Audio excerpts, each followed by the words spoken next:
Wangs, ito na maglalaro na sumagot kahapon ng ating mga trivia questions. So ito na ang ating trivia questions. Number 1, what is hydrogen oxide? So ang tamang sagot po dun is H2O or water. So ang maglalaro po dun is si JB Basa Idesa. So ang kanyang number is 564 and 108.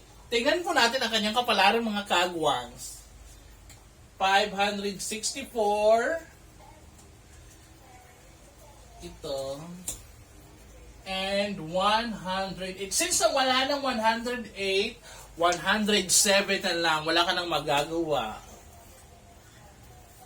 So ang kanya nakuhang number mga wangs is 520 and 431. 520 and 431.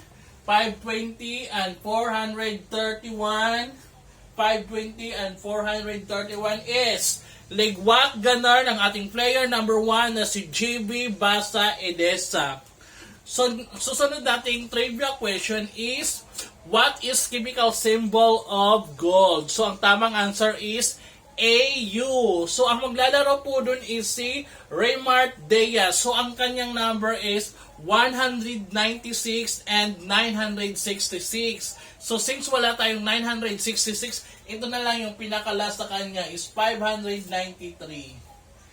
And sunod is 196. Ito yung 196 niya. So, tingnan po natin ang kanyang kapalaran. So, ang kanya nakuwang number is mga doble. 551 and 344. 551 and 344. 551 and 344. S. Ligwak Ganern. So, next proceed tayo sa next nating trivia questions number 3. What color is the sunset on Mars? So, ang tamang sagot po din is blue. So, ang maglalaro po dyan is si Pai Jo or si Joe Pai. So, ang kanyang number is number 3 and number 6. 11 sana pero wala nang 11.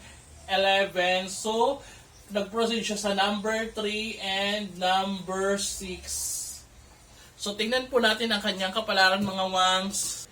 So, ang kanyang nakuwang number is 302 and 80. 302 and 80. 302 and 80 is ligwak ganon. Better luck next time and thank you for watching mga wangs.